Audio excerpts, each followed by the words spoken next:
আমাদের যে 1 বছরের জার্নি, সে জার্নিতে আমরা এককভাবে নির্বাচন করার একটা প্রস্তুতির মধ্য দিয়ে আমরা নিজেদেরকে প্রস্তুত করছিলাম। আমরা অনেক রেসপন্স সেখানে পেয়েছি, অনেকেই আমাদের মনোনয়নপত্র সংগ্রহ করেছিলেন। আমরা প্রাথমিক একটা তালিকাও প্রকাশ করেছিলাম, কিন্তু সেই প্রাথমিক তালিকা প্রকাশ করার পরে আমরা যখন পরের ধাপের তালিকা প্রস্তুত করে রেখেছি এবং আমাদের 300 আসনেই প্রার্থিতার জায়গাটা আমরা চূড়ান্ত করার দিকে অগ্রসর হচ্ছি, ঠিক সেই সময়টাতেই শরীফ ওসমান বিন হাদি তাকে গুলি করা হলো এবং তিনি পরবর্তীতে শাহাদাত বরণ করলেন। এই পুরো ঘটনা আমাদের উপলব্ধির জায়গায় একটা বড় ধরনের পরিবর্তন নিয়ে আসে। আমরা খেয়াল করে দেখি যে যে আধিপত্যবাদী শক্তিগুলো বাংলাদেশকে কবজা করে রাখতে চায়, বাংলাদেশকে তার স্বাধীনতার সার্বভৌমত্ব থেকে বের করে নিয়ে এসে বাংলাদেশকে পরাধীনতার শৃঙ্খলা আবদ্ধ করে রাখতে চায়, যারা বাংলাদেশে আওয়ামী ফেসিবাদ এবং তার দোসরদেরকে পুনর্বাসন করতে চায়, তারা শক্তিশালী হয়ে উঠছে এবং তারা যে কোনো মূল্যেই হোক না কেন, যারা জুলাইতে অংশগ্রহণ করেছে, যারা জুলাইয়ের সম্মুখ সারির যোদ্ধা ছিলেন, তাদের প্রতি তাদের টার্গেট কিলিং এর দিকে তারা অগ্রসর হচ্ছে। আসলে জুলাইয়ের শক্তি যারা আছে তাদেরকে তারা নিস্তব্ধ করার দিকে অগ্রসর হচ্ছে। এবং একই সাথে আমরা খেয়াল করে দেখলাম যে আমরা দীর্ঘ সময় ধরে বাংলাদেশ রাষ্ট্রটিকে সংস্কারের প্রশ্নে ঐক্যমত্য কমিশনে আমরা জোরালো ভূমিকা রেখেছি। জাতীয় নাগরিক পার্টি এনসিপির এই সংস্কারের পক্ষে যে অবস্থান, সেটাকে বাংলাদেশের জনগণ খুব ইতিবাচকভাবে গ্রহণ করেছে। কিন্তু সেই সংস্কারের বিষয়গুলো আসলে কতটুকু বাস্তবায়ন হবে বা না হবে, সেই বিষয়গুলো আসলে জাতীয় নাগরিক পার্টি এনসিপি একার পক্ষে সেটাকে নিশ্চিত করে নিয়ে আসা সম্ভবপর নয়। এবং আমাদের আহ্বায়ক গত 24 অভ্যুত্থানের সময়টাতে যেমন করে নতুন বন্দোবস্তের কথা বলেছিলেন, ফেসিবাদী কাঠামো বিলোপের কথা বলেছিলেন, সেই যে আকাঙ্ক্ষার জায়গাটি আছে সেটা আসলে বাংলাদেশের সকল রাজনৈতিক দল তাদের সকলের সম্মেলনে এটা হওয়ার কথা ছিল। আমরা চেয়েছিলাম বিএনপি, জামাত, সকল রাজনৈতিক দলই একটা নতুন বন্দোবস্তের দিকে তারা অগ্রসর হবে এবং বাংলাদেশ রাষ্ট্রটিকে গণতান্ত্রিক রূপান্তরের জায়গায় উন্নীত করতে সংস্কারের যে ব্যান্ডেডগুলো আছে তার সঙ্গে তারা অ্যালাই করবেন এবং সেটাকে তারা বিনা বাক্যে নির্দ্বিধায় গ্রহণ করে বাংলাদেশ রাষ্ট্রটাকে নতুন করে গঠনে তারা ভূমিকা রাখবেন।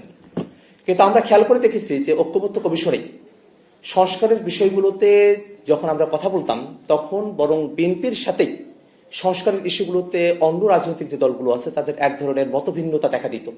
সেক্ষেত্রে এনসিপি এবং জামাতের সংস্কারের প্রশ্নে এক ধরনের ন্যাচারাল অ্যালাই তৈরি হয়।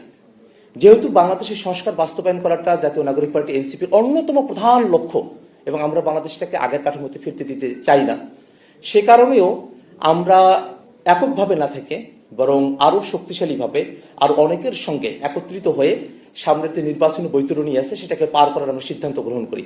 এবং প্রসঙ্গত উল্লেখ্য যে বাংলাদেশে ফেসিবাদের বিচারের যে কার্যক্রম পরিচালনা হচ্ছে সেটাকেও নানাভাবে বাধাগ্রস্ত করার এক ধরনের প্রবণতা রয়েছে এবং বাংলাদেশকে একটা দুর্নীতিমুক্ত বাংলাদেশ, একটা জবাবদিহিতার জায়গায় বাংলাদেশকে উন্নীত করা, একটা গণতান্ত্রিক বাংলাদেশের যে আমরা স্বপ্ন দেখি, একটা সিস্টেমেটিক ওয়েতে বাংলাদেশকে পরিচালনা করা, একটা পলিসি নির্ভর রাজনীতির দিকে অগ্রসর হওয়া, এই প্রত্যেকটা বিষয়ে বাংলাদেশকে যদি আমরা সামনের দিকে অগ্রসর করতে চাই, আমরা জাতীয় নাগরিক পার্টি এনসিপির সাথে করে আর অনেকগুলো রাজনৈতিক শক্তিকে সাথে নিয়ে আমাদের অগ্রসর হওয়া প্রয়োজন। এমন একটা প্রেক্ষাপটে বিচার, সংস্কার বাস্তবায়ন করা, আধিপত্যবাদ মুক্ত, দুর্নীতি মুক্ত নতুন এক বাংলাদেশের প্রয়োজনে আমরা জাতীয় নাগরিক পার্টি এনসিপি, জামাতে ইসলামের নেতৃত্বাধীন তৎকালে 8 দলীয় যে রাজনৈতিক জোট, তাদের সঙ্গে সমঝোতার মধ্য দিয়ে একত্রে সামনে যে নির্বাচনী বৈতরণী আছে সেটা আমরা পার হতে চাই। আজকে যুক্তরাষ্ট্রের প্রতিনিধি দলের সঙ্গে জাতীয় নাগরিক পার্টি এনসিপির যে প্রতিনিধি দল সাক্ষাৎ করেছিলেন, তারা আমাদের দলের তরফ থেকে এই যে প্রেক্ষাপট সেটা যুক্তরাষ্ট্রের প্রতিনিধিদের কাছে উপস্থাপন করেছেন এবং এনসিপি, জামাতে ইসলামী যে একত্রে একটা জোটের মধ্য দিয়ে 11 দল নির্বাচনী বৈতরণী পার হতে চায়, যে প্রেক্ষাপটের মধ্য দিয়ে এটা গঠিত হয়েছে, তার সমস্ত কিছু যুক্তরাষ্ট্রের প্রতিনিধিদের কাছে ব্যাখ্যা করা হলে তারা এই যে বাংলাদেশের গণতন্ত্রের স্বার্থে জনগণের যে কোনো সিদ্ধান্তকে তার ইতিবাচক হিসেবেই তারা দেখেন। এবং আমরা তাদের কাছে বর্তমানে যে নির্বাচনের যে পরিস্থিতি, আমরা দেখেছি যে নির্বাচন আগে থেকেই বাংলাদেশের আইন শৃঙ্খলা পরিস্থিতি একেবারেই তলানিতে আছে এবং পরবর্তীতে হাদি ভাইকে হত্যা করা হলো। আমরা দেখেছি যে গতকালও আসলে একজনকে খুন করা হয়েছে। এই যে খুনের ছড়াছড়ি, এই যে আওয়ামী দোসর এবং আওয়ামী লীগের যারা এবং ছাত্রলীগের যারা গুন্ডারা, তাদের কাছে এখনো অবৈধ অস্ত্রগুলো রয়েছে, সেটাকে যে উদ্ধার করা সম্ভবপর হলো না। এই যে হাদি ভাইয়ের খুনিদেরকে এখনো গ্রেফতার করা সম্ভবপর হলো না। এই পুরো পরিস্থিতিটা একটা লেভেল প্লেইং ফিল্ড, একটা আইন শৃঙ্খলার যে পরিস্থিতি সেটাকে আসলে সঠিক রাখতে পারবে কিনা, সেই ব্যাপারগুলোতে আমরা আমাদের কনসার্ন তাদের কাছে আমরা উপস্থাপন করেছি। পাশাপাশি দীর্ঘ সময় ধরে যুক্তরাষ্ট্রের সাথে বাংলাদেশের একটা বন্ধুত্ব ভাবপূর্ণ সম্পর্ক রয়েছে। আমরা বাংলাদেশের স্বার্থে, আমরা গণতন্ত্রের স্বার্থে এবং পারস্পরিক যে বন্ধুত্বপূর্ণ সম্পর্কের স্বার্থে জাতীয় নাগরিক পার্টি এনসিপি এবং বাংলাদেশের সাথে যুক্তরাষ্ট্রের যে ধারাবাহিক সম্পর্ক সেটাকে বহাল রাখা এবং সেটাকে আরো একটা গাঢ়তর জায়গায় নিয়ে গিয়ে বাংলাদেশের সাথে যুক্তরাষ্ট্রের দ্বিপাক্ষিক যে বিষয়গুলো আছে সেইগুলোতে বাংলাদেশের স্বার্থকে রক্ষা করে আমরা যেন আমাদের বিদেশ নীতিকে আমরা সাজাতে পারি সেই বিষয়গুলো নিয়ে আমরা তাদের সঙ্গে খোলামেলা ভাবে আমরা কথাবার্তা বলেছি।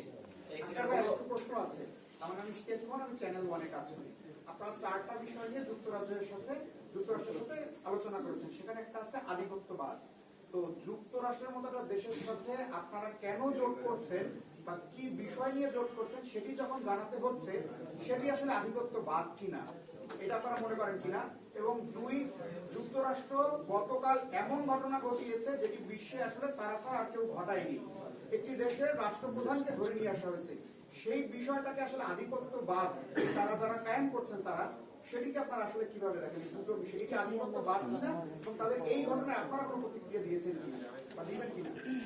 ভেনেজুয়েলা এবং যুক্তরাষ্ট্রের মধ্যকার যে ঘটনা সেটা আন্তর্জাতিক যে রীতিনীতি সেটা বিরুদ্ধ এবং আমরা মনে করি যে পৃথিবীর যে কোনো দেশকেই আন্তর্জাতিক যে আইনগুলো আছে সেই আইনগুলো তাদেরকে মেনে চলতে হবে এবং আন্তর্জাতিক যে সংস্কৃতি দীর্ঘ সময় ধরে যেটা প্র্যাকটিস হয়ে আসছে সেই সংস্কৃতির প্রতি শ্রদ্ধাশীল থেকেই পৃথিবীর শাসনের সাথে যুক্ত দেশগুলোকে তাদের রাজনৈতিক যে কার্যক্রমগুলো আছে সেগুলো পরিচালনা করতে হবে।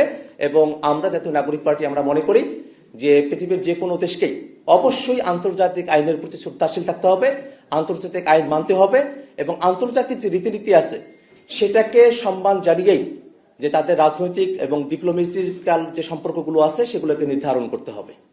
আমি একটা জিনিস অ্যাড করি। আপনার যে একটা প্রশ্নটা বাকি রয়ে গেছে, আমি মনে করি যে আধিপত্যবাদ বিষয়টা তো কনটেক্সচুয়াল, প্রসঙ্গটা হবে যে আমরা কোন প্রেক্ষাপটে বসে কথা বলছি। আমার জন্য যে আধিপত্যবাদী আপনার জন্য সে নাও হতে পারে। সুতরাং বাংলাদেশের স্বার্থে, বাংলাদেশের জনগণের স্বার্থে আমরা কোন ধরনের আধিপত্যবাদ এবং সেটা কে বা কারারা জানেন আপনারা, সেখান থেকে আমাদের দেশের স্বার্থ, আমাদের জনগণের স্বার্থকে রক্ষা করার জন্য আমাদের বন্ধু দরকার, আমাদের সৎ প্রতিবেশী দরকার এবং আমরা কাউকে পারপেচুয়াল এনিমি বা একদম পারপেচুয়াল আধিপত্যবাদী আমরা বলতেও চাই না। কেউ যদি তাদের আচরণ পরিবর্তন করে, আমাদের সাথে সৎ প্রতিবেশী শিশুসুলভ যদি আচরণ করে, আমাদের সাথে we can coexist peacefully, happily. কিন্তু আমাদের দেশের প্রতি যদি কোনো দেশ আগ্রাসী আচরণ করে, আমাদের দেশের লোকজনকে যদি সীমান্তে নির্বিচারে খুন করা হয়, সেটা তো আপনার আমার প্রত্যেকের জন্য সেটা একটা প্রশ্নবোধক এবং সেটা আমরা মোকাবেলা করার জন্য যে কোনো দেশের সাথে যদি আমাদের দরকার হয়, আলোচনা দরকার হয়, সম্পর্ক উন্নয়নের দরকার হয়, সেটা আমরা করব। তাদের সাথে অন্য দেশের বিশ্বের অন্যত্র কি কোথায় হয়েছে সেটা আমার এই সম্পর্ককে ডিফাইন করে উঠবে না। ধন্যবাদ। আপনাদের আলোচনায় আসলে এনসিপি সংস্থায় কয়টি আসন পাচ্ছে সে বিষয়ে আলোচনা হয়েছে কিনা? দ্বিতীয়ত, জামাত এনসিপি সরকার গঠন করতে পারে, সেক্ষেত্রে প্রধানমন্ত্রী কে হবে? Who will be the prime minister? জাতীয় নাগরিক পার্টি, এনসিপি এবং জামাতে ইসলামী সহ অন্য চরমনাই বা অন্য যে দলগুলোর মধ্যে আমরা একত্রে নির্বাচনী বৈতরণী পার হওয়ার আমরা সিদ্ধান্ত গ্রহণ করেছি। আমাদের মধ্যকার আসলে আসন বিন্যাসের বিষয়টা নিয়ে আমরা এখনো পর্যন্ত চূড়ান্ত কোনো সিদ্ধান্তে আমরা উপনীত হইনি। আমরা খুব অল্প সময়ের মধ্যেই একটা চূড়ান্ত সিদ্ধান্তে আমরা উপনীত হব এবং সে সময়টাতে আপনারা জানতে পারবেন যে ঠিক কতটি আসনে শাপলাকলি মার্কায় আমাদের প্রার্থীরা তারা প্রতিদ্বন্দ্বিতা করছেন এবং কতটি আসনে দাঁড়িপাল্লা বা অন্য যে মার্কাগুলো আছে সেই মার্কাগুলোতে তারা প্রতিদ্বন্দ্বিতা করছেন। এবং সরকার গঠনের যে বিষয়গুলো নিয়ে আপনারা বলছেন সেই বিষয়গুলো নিয়ে আমাদের মধ্যে আলোচনা চলমান রয়েছে। আমরা প্রথমত নির্বাচনের যে সময়কাল আছে সেটাকে আমরা পার হতে চাই এবং আমাদের মধ্যকার যে আলোচনাগুলো চলছে সেই আলোচনার প্রেক্ষাপটে আমরা এই সিদ্ধান্তগুলো সামনের দিনে আমরা গ্রহণ করব। আপনারা জামাতের সঙ্গে জোট করছেন, এটা নিয়ে আপনাদের দলের ভিতরে কোন দল আছে বা অনেকে বের হয়ে গেছে, যদি ভোট পেয়ে সরকার গঠনের সুযোগ পায়, জামাত যে বলছে নারীদের কর্ম, সেটা এখন ক্লিয়ার না, সেই জায়গাটা একটু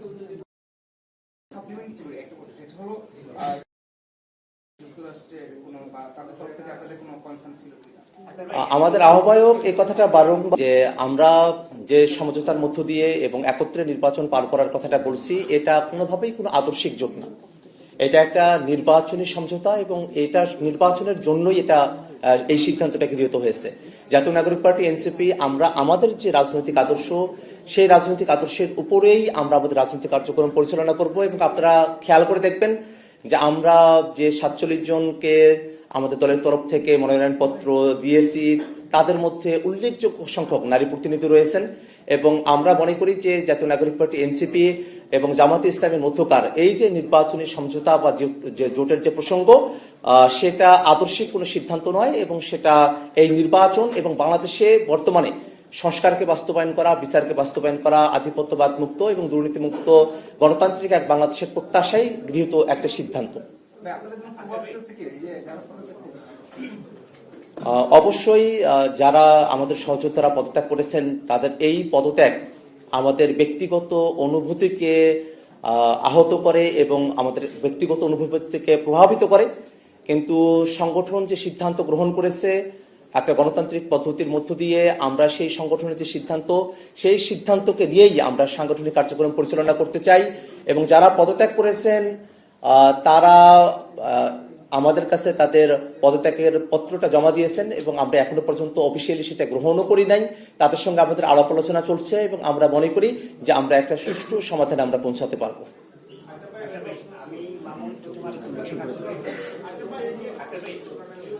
ঐক্যমত্য কমিশনে যখন আলোচনা করা হয় সেখানে আপনাদের পক্ষ থেকে একটা কথা বলা হয়েছিল যে 5% প্রতিনিধিত্ব নিশ্চিত করেন। তো আপনাদের এখন যে অবস্থা সেখানে কতটুকু সেই সুযোগটা আছে, এই বিষয়টা নিয়ে আজকে আপনাদের কোনো আলোচনা হয়েছে? জাতীয় নাগরিক পার্টি এনসিপি আমরা রাজনীতিতে নারীর অংশগ্রহণ এবং তারা যাতে প্রতিনিধি হতে পারেন নির্বিঘ্নে, সে বিষয়গুলো নিয়ে আমরা ঐক্যমত্য কমিশনে আমাদের প্রস্তাবনা উত্থাপন করেছি। এবং আমাদের যে জুলাই সনদ, সেই জুলাই সনদের মধ্যেও কিন্তু একটা সিদ্ধান্ত চলে এসেছে। সেই সিদ্ধান্ত আসলে জুলাই সনদ গৃহীত হওয়ার পর থেকে কার্যকর হবে। এবছর নারীর আসনের যে বিষয়টা, সেটা এক ধরনের আন্ডারস্ট্যান্ডিং এর মধ্য দিয়ে, এক ধরনের বোঝাপড়ার মধ্য দিয়ে এবার এটা গৃহীত হওয়ার কথা রয়েছে ঐক্যমত্য কমিশনের সিদ্ধান্ত অনুযায়ী। এবং সেই সিদ্ধান্ত অনুপাতেই আমরা জাতীয় নাগরিক পার্টি এনসিপি আমরা আমাদের নারী প্রতিনিধি যারা আছেন তাদেরকে আমরা অন্তর্ভুক্ত রেখেছি। এবং আমরা মনে করি যে এই বাংলাদেশে নারীদের যে অংশগ্রহণ রাজনীতিতে, সেটাকে আরো কিভাবে নির্বিঘ্ন করা যায় এবং সেটাকে অংশগ্রহণমূলক করা যায়, সেই ব্যাপারে জাতীয় নাগরিক পার্টি এনসিপির যে কার্যক্রম সেটা চলমান থাকবে। ধন্যবাদ।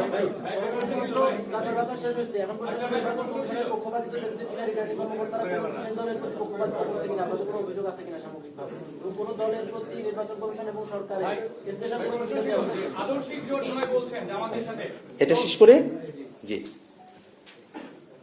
আমরা নির্বাচন কমিশন এবং আমরা দেখেছি জেলা পর্যায়ে যে যাচাই বাছাইয়ের প্রক্রিয়া চলছে, সেই যাচাই বাছাইয়ের প্রক্রিয়ার সময়টাতে প্রশাসনের কিছু কিছু ক্ষেত্রে আমরা পক্ষপাতমূলক আমরা আচরণ দেখেছি।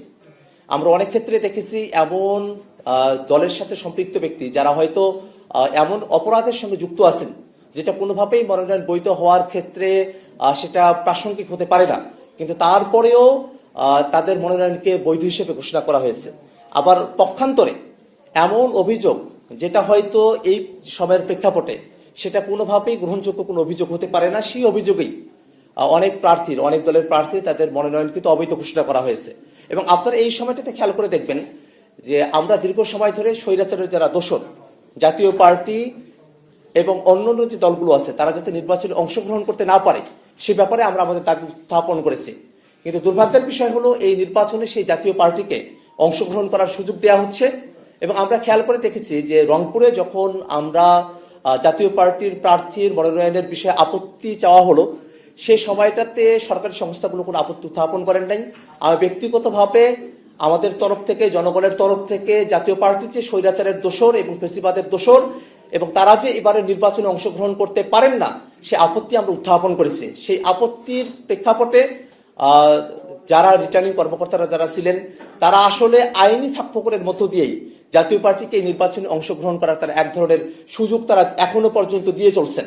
আমরা এখনো পর্যন্ত নির্বাচন কমিশন এবং সরকারের কাছে আমরা আহ্বান জানাই যে জাতীয় পার্টি স্বৈরাচারকে তৈরি করেছে, স্বৈরাচারকে বৈধতা দিয়েছে, যে জাতীয় পার্টির ব্যাকআপে আওয়ামী লীগ বাংলাদেশে হাজারো মানুষকে খুন করতে পেরেছে। গণহত্যার দোসর যে জাতীয় পার্টি, সেই জাতীয় পার্টি যেন কোনোভাবেই এই নির্বাচনে অংশগ্রহণ করতে না পারে। এবং আপনারা খেয়াল করে দেখবেন খুবই অদ্ভুতভাবে এই জাতীয় পার্টির এখন নির্বাচন কমিশনে তাদের তথ্য অনুযায়ী যিনি পার্টির মহাসচিব বা সেক্রেটারি হিসেবে আছেন তিনি এক আলাদা ব্যক্তি চুন্নু, এবং এখন যিনি সিগনেচার করে দিচ্ছেন তিনি আলাদা ব্যক্তি পাটোয়ারি। এই যে বড় একটা ফারাক, এটা আইনগত কত বড় একটা গলদ, সেই গলদের সমাধান না করে এবং সামনে 8 তারিখে জাতীয় পার্টির ব্যাপারে হাইকোর্টে এক ধরনের সিদ্ধান্ত হবে প্রতীকের বিষয়ে, সেই সিদ্ধান্তগুলো সুরাহা না হওয়ার আগেই একটা জিনিস আইনগতভাবে পেন্ডিং থাকা অবস্থাতেই তার ব্যাপারে কোনো সিদ্ধান্ত গ্রহণ করা যায় না। কিন্তু তা সত্ত্বেও নির্বাচন কমিশন জাতীয় পার্টির ব্যাপারে একটা ইতিবাচক সিদ্ধান্ত তারা গ্রহণ করেছেন। আমরা সেটার প্রতিবাদ জানাই এবং একই সাথে আমরা মনে করি যে এই জাতীয় পার্টিকে নির্বাচনে নিয়ে আসা, এটাকে কোনোভাবে আমরা সরল চোখে দেখি না। এটা আওয়ামী লীগকে পুনর্বাসন বা এক ধরনের এজেন্সির খেলা। তো বাংলাদেশের জনগণ কোনোভাবেই একটা এজেন্সির খেলার নির্বাচন বা এক ধরনের ডিজাইনড ইলেকশন, তেমন ধরনের কোনো পরিস্থিতি বাংলাদেশে তৈরি হোক, এটা কোনোভাবেই তারা বরদাস্ত করবে না। এবং আমরা এই স্বৈরাচারের দোষর যারা আছেন তারা যাতে ইলেকশনে পার্টিসিপেট করতে না পারেন সে ব্যাপারে আইনগতভাবে পদক্ষেপ নেওয়ার জন্য সরকার এবং নির্বাচন কমিশনের কাছে আমরা আমাদের দাবি উত্থাপন করছি। ধন্যবাদ সকলকে।